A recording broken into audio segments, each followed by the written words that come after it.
What's going on, guys? Welcome back to another video. Today I want to take some time and go through my NHL predictions that I made before the season started and compare that to where the final standings predictions were. And this is now a good time to do it since the NHL playoffs are now firmly underway. We're slowly approaching Western and Eastern Conference Finals. So with that in mind, wanted to revisit those early season, preseason predictions and see what I was right about, see what I was wrong about. So we'll get right into it. But as always, be sure to like this video and subscribe to the channel as well. So we'll start off with the Central division of my Chicago Blackhawks. Overall, pretty solid with my predictions. The Stars and Avalanche, we'll just start off with those two. That was pretty solid. I had the Stars and Avalanche as 1 and 2. They wound up being 2 and 3, large in part due to the Jets being better than them. I did not anticipate that, but pretty good on those predictions. One spot, not gonna rip myself on that. Those were two pretty solid predictions. Moving into some other predictions that I pretty much nailed right on the head. St. Louis, Utah, and Chicago. Chicago, I expected them to be in the 70-point range, so they didn't achieve that, but I did have them as last in the Central, which they did wind up being. Utah, I thought that with no more relocation talks, with some more steps from some of the young players, they would take a 10 to 15 point jump, and that's exactly what they wound up doing this season. So that was nail on the head, a beautiful take on my end. And then St. Louis was also a nail on the head type of prediction as well. I had St. Louis as the wild card too. They wound up being the wild card too. It took them to go on a massive win streak towards the end of the year, but a win's a win, and St. Louis, with the additions of Holloway and Broberg, wound up being the playoffs as I predicted because I knew they were above average team. They were good enough to make the playoffs. I didn't think they were good enough to be a top 3 team in the Central, and sure enough, that's exactly where they wound up slotting in. And then moving into some of my misses, these were obviously Nashville, Winnipeg, and Minnesota. No one really expected Nashville to be as bad as they were this year. They just were not able to shoot. Their additions in the offseason, Marchessault, Stamkos, and Shea, really didn't pan out, at least to start the year. And this low shooting percentage, coupled with UC Soros having a poor start to the year, really led to a snowball effect for the Nashville Predators, where by the time they were kind of able to salvage something, get things moving a little bit, it was far too late. And sure enough, they wound up finishing 7th in the division and 3rd worst in the NHL. Winnipeg, I had Winnipeg as my wildcard 1, and this prediction wasn't too bad because I still had them in the playoffs. I had them as the 4th best team in the Central, but obviously they got off to a blazing hot start to the year. Hellebuyck was even better than I could have anticipated, and they wound up being the President's Trophy winners and first in the Central Division.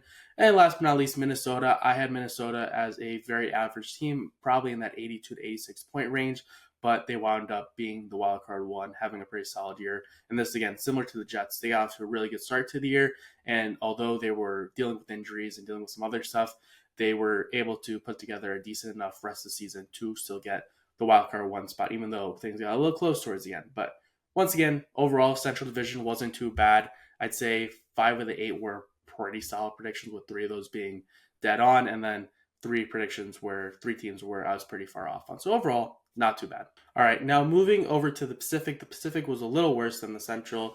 We'll start off with some of the teams and predictions that I was pretty dead on about. Edmonton, Vegas, LA were all pretty solid. Yes, I didn't have LA in the playoffs, but I had them as the 4th best team. And going forward, I'll probably in the future add points predictions with my regular season predictions just so I can get an idea of what point range they'd be in. Because LA, around the 100-point range to end the year, I probably would have predicted them around the 90 to 97-point range. So slightly worse than they wound up being, but obviously I did have them 4th in the division, which was, and missing the playoffs, which is obviously worse than they wound up being. They wound up being 2nd in the division, and this was largely due to Darcy Kemper.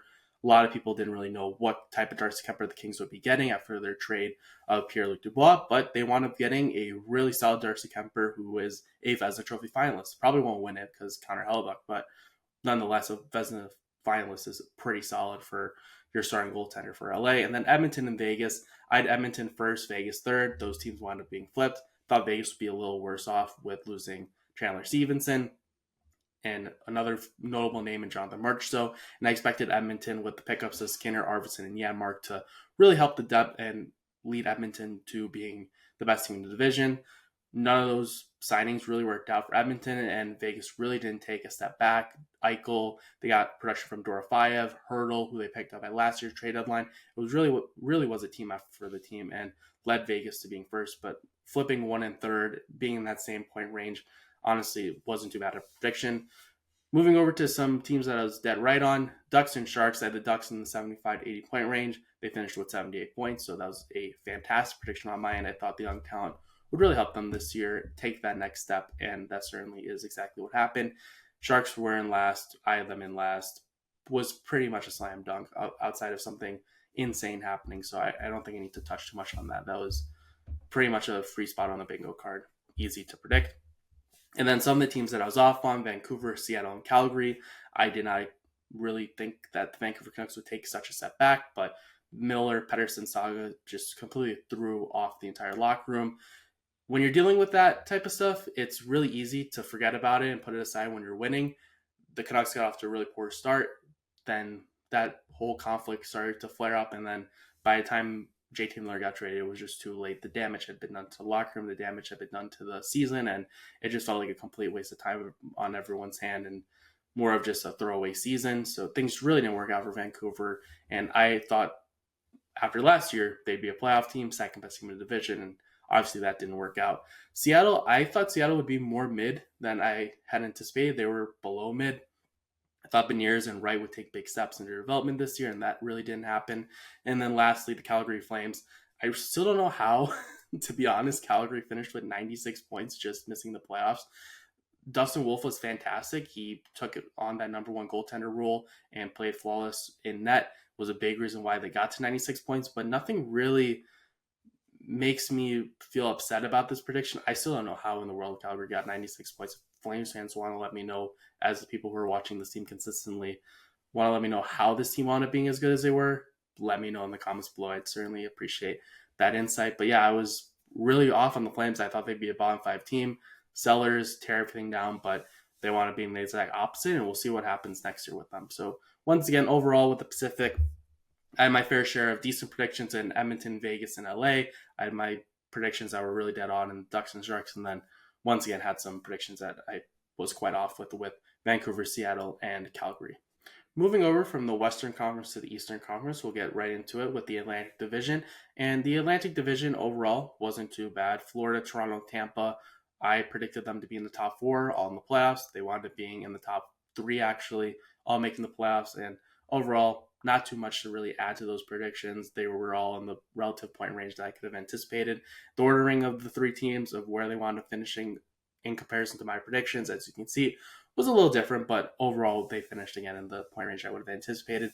I think the big thing overall was I did not expect Anthony Stolarz to be as good of a goaltender as he was this year. I know he had a solid year last year for Florida, but for him to really take on that number one goalie workload and for the defense to really come together and play solid enough for the Maple Leafs, I think those two were big proponents of why the Maple Leafs wound up winning the division. I was quite low on the Maple Leafs. I had them as third, but I didn't think that they would be competing with Florida and Tampa, but they wound up competing quite well and obviously once again wound up winning the division. But overall, not too much to add to those predictions. Those were pretty much slam dunks. Moving over to a prediction that I was dead on with, and this is really the only one that I feel certainly I could say I was dead on with, and that was the Detroit Red Wings. I thought they'd be mid due to their poor defense and goaltending. Talbot and Seider were solid goaltending and defense-wise, but outside of that, with the backup goalie situation and then also just with the defense outside of Mo Seider, there really wasn't much. I thought the team was mid. I thought they'd miss the playoffs again, and that's exactly what wound up happening. And now we can move into my really poor predictions, which the Atlantic was full of them. I had Boston in the playoffs. Obviously, for Boston, this was a complete wash for the season. I predicted them in second. They wound up finishing eighth. And this was, in years past, you picked Boston, Tampa, Florida, Toronto in the top four. Some combination that is exactly what will wind up happening. Boston was a team this year that just completely fell off. I thought Lindholm picking up him was going to be a big addition. That really didn't work out. And then Swayman had a poor start to the season. Then Lindholm wound up missing the year after 20, 30 games. Then McAvoy wound up missing the rest of the season after Four Nations face-off. And it just seemed like anything that could go wrong for the Bruins this year did go wrong. I do think that they'll be back in the playoff mix next year, but for the Boston Bruins, they just completely fell off a cliff this year. And it was hard to predict the Boston Bruins falling off the face of the earth unless you were a hater. And if you were a hater and predicted that, I commend you on that because there was no way I was going to predict Boston outside the playoffs this year, at least not eighth in the division bad.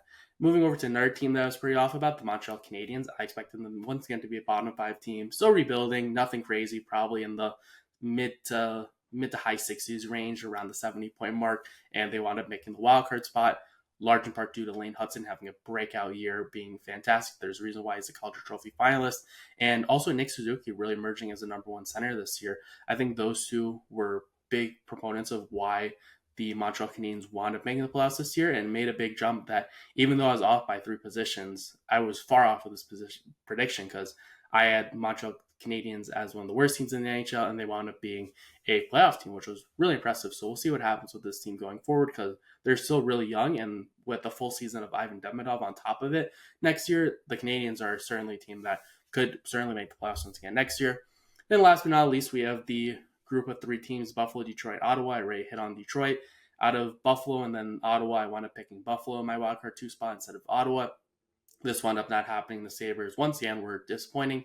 And for the Senators, Allmark being a solid goaltender and the Senators getting off to not a terrible start really helped them wind up making the playoffs this year, along with Sanderson really becoming and emerging as a number one defenseman. And the Senators were able to take hold of that other wildcard spot and get into the playoffs for the first time since 2017, while once again Buffalo was quite disappointing. So overall with this division, not going to lie, I was pretty far off with some of them. Florida, Toronto, Tampa are kind of the free spots. Detroit was dead on with, but I certainly have my poor predictions in this division with Buffalo and Ottawa, picking Buffalo over Ottawa, and then also with having Boston in the playoffs where they wound up finishing 8th, and then having Montreal at 8th when they wound up being the wild card. Last but not least, we'll take a look at the Metro Division, and overall things shook out pretty nicely. There's a couple teams that I'll obviously discuss on where I was quite off with, but for the most part, things were pretty solid, especially with teams like the Devils, Hurricanes, Islanders, Penguins, and the Flyers. I had those teams all within a spot of where they wanted to finishing. Devils and Canes in the playoffs. Expected them both to make the playoffs, even with the losses the Carolina Hurricanes had this past offseason. I didn't think anyone would be enough for them to really drop off position-wise into the wildcard spot. I thought they'd for sure be in the top 3 in the division. I thought they'd take a step back points-wise, which is exactly what happened. But again, had them in the playoffs. Devils, you pick up Markstrom, hope for a healthy season. That's exactly what happened with the Devils for the most part, and it was enough for them to get into the playoffs. And then Islanders in Pittsburgh, I expected them to be pretty average around that 82-point mark, and that's exactly where they wound up finishing. And then the Philadelphia Flyers, I had them as a bottom 5 team, and they wound up being a bottom 5 team. Moving into some of the teams that I was pretty far off with, the Rangers, I had in first. They wound up obviously not finishing first in the division. This was largely due to a really poor start, which was coupled to a variety of different reasons. The D-Corps took a step back. Chris Kreider took a step back. Mika Zibanejad had a really rough start to the year. And overall, this all coupled into a snowball effect where the Rangers just overall could not dig themselves out of the hole that they dug themselves into. Yes, the JT Miller addition really did help the team and really helped Mika Zibanejad towards the back half of the year, but it just wasn't enough for the Rangers to salvage their year enough to make the playoffs. So overall, the Rangers had a decent year, but again, did not meet the expectations that I had set out for them entering the year where I thought they would win the division. Then we get into a team that did win the division, the Washington Capitals, and it felt like every chance that they took, every gamble that they took really paid off. Traded for Jacob Chikrin, picked up Logan Thompson, traded for Pierre-Luc Dubois, added Waugh in free agency, and all these additions really hit for the Capitals and were a big reason why the Capitals wound up winning the division and being one of the best teams in the NHL in the regular season. The Ovechkin goal chase certainly helped as well. I had a couple concerns about Ovechkin's down year last year. Is this the beginning of the end for him? And clearly he said, no, I want that goal record this year, and that's exactly what he wound up doing.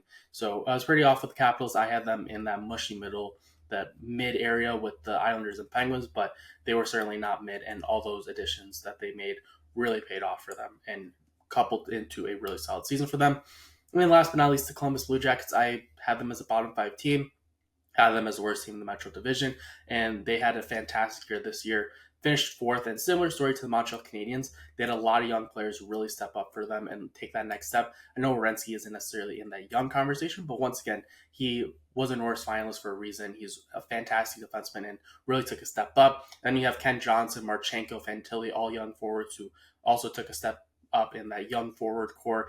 And overall, this was a really good year for the Columbus Blue Jackets. I think we all collectively were really rooting for them. And to see them put together this season where they didn't make the playoffs, but still were really close, had a fantastic year development-wise, I think a lot of people were really happy with how the Blue Jackets were and was, from my perspective, completely fine and really happy that the Blue Jackets blew my preseason predictions out of the water.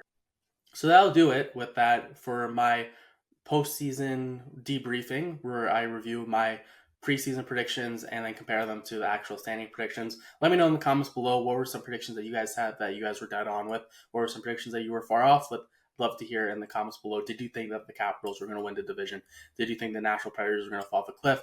Let me know in the comments below. Would love to hear all of them. And as always, be sure to like this video and subscribe to our channel. We would greatly appreciate it. So with that, have a good one. Enjoy the rest of the playoffs, and I'll catch you in the next one. See ya.